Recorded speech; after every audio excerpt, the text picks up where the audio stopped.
বর্ষা শেষ হওয়ার আগেই ঘুরতে আসুন সাজেক ভ্যালিতে।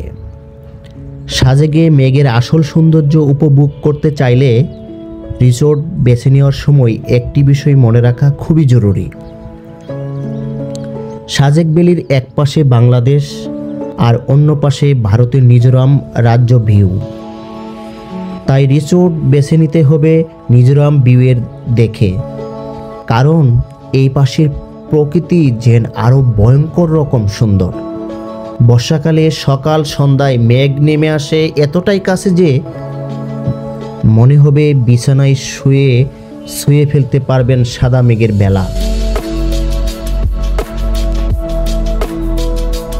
বাংলাদেশের পাশেও অপরূপ সৌন্দর্যে ভরপুর, তবে মিজোরাম পাশে মেঘের খেলাটা আপনাকে দেবে সাজেকের আসল চোখ জোড়ানো মেঘের শীতল অনুভূতি। তাই এই পাশের রিসোর্টগুলোর সাধারণত বাংলাদেশের পাশের রিসোর্টগুলোর থেকে প্রাইস কিছুটা বেশি হয়ে থাকে। এটি হলো মেঘবাড়ি রিসোর্ট সাজেক।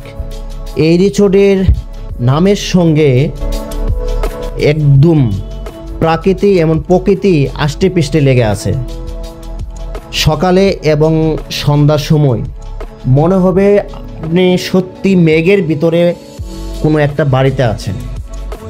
আর আপনার ভাগ্য যদি ভালো থাকে, সন্ধ্যার সময় যদি বৃষ্টি হয় বা রাতে যদি বৃষ্টি হয়, তাহলে একেবারে মেঘের ভিতরে আপনি সকালে আছেন এরকমই ফিলিংস আপনাকে দিবে।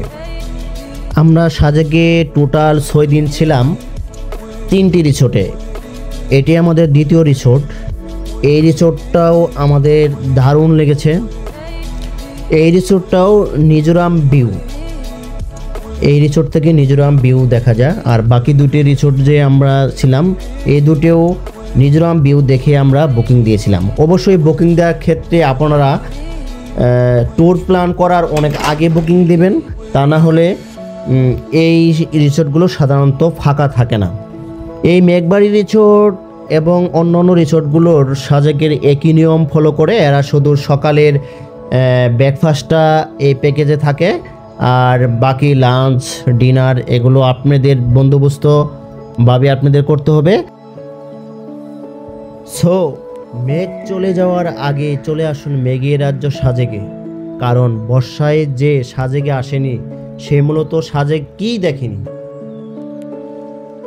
হাতে গায়ে মেঘ মেখে চোখ জোড়ানো শীতল অনুভূতি পেতে হলে বর্ষাকালই হলো সেরা সময়। এখন 3:30 মানে বিকাল, ইন্ডিয়ার সময় 3টার মতো হবে। দেখেন কি অবস্থা। এই রিসোর্টের নাম হলো মেঘবাড়ি রিসোর্ট। দেখেন পুরাটা মেঘের ভিতরে মনে হচ্ছে।